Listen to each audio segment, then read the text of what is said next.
안녕하세요. 가장 빠른 복지뉴스, 복지뉴스 YTN입니다.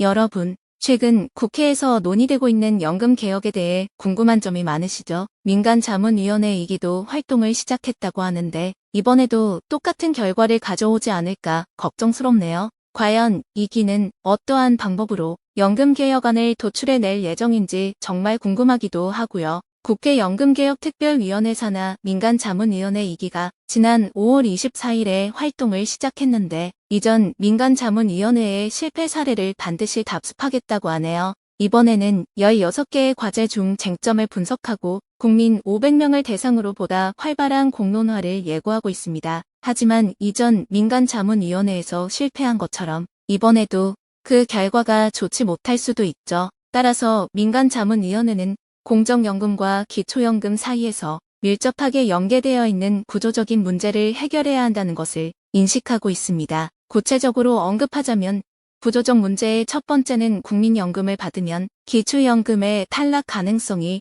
높아진다는 것입니다. 기초연금 계산 시 국민연금은 기본공제 없이 소득평가액의 100%를 반영하므로 기초연금의 가장 불리한 조건이 됩니다. 또한 국민연금을 많이 받으면 상대적으로 기초연금에서 탈락할 가능성이 높아지며 받는 금액의 크기에 따라 기초연금이 줄어들 수 있습니다. 구조적 문제의 두 번째는 기초연금을 받는 사람들이 근로소득이나 임대소득 등 다른 수익금을 받을 경우 기초연금이 50%까지 깎일 수 있다는 것입니다. 이는 받는 수익에 따라 기초연금이 인하될 수 있는 문제점을 갖고 있습니다. 따라서 민간자문위원회는 국민연금과 기초연금 등의 구조적 문제점을 해결하고 이를 위한 적극적인 논의가 필요하다는 것을 인식하고 있습니다. 민간자문위원회 2기는 현재 6개월의 활동 기간이 남아있으므로 보다 계획적이고 적극적인 논의가 필요합니다. 모든 세대의 참여와 연계하며 국민연금의 모수개혁에 초점을 맞추어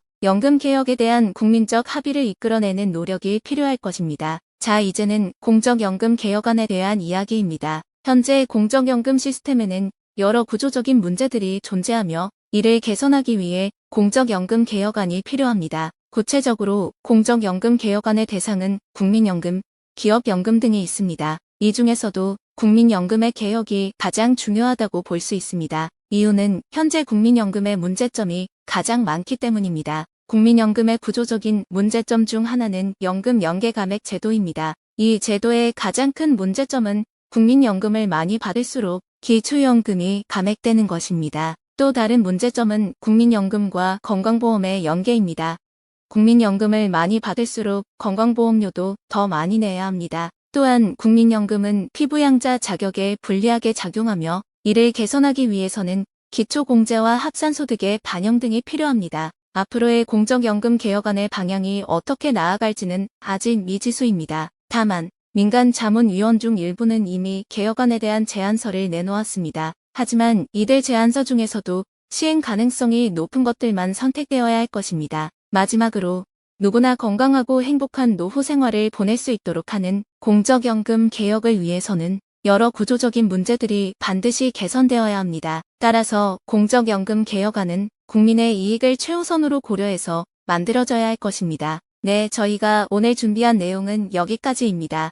오늘도 끝까지 시청해주셔서 감사합니다. 다음에도 유익한 소식으로 찾아뵙겠습니다.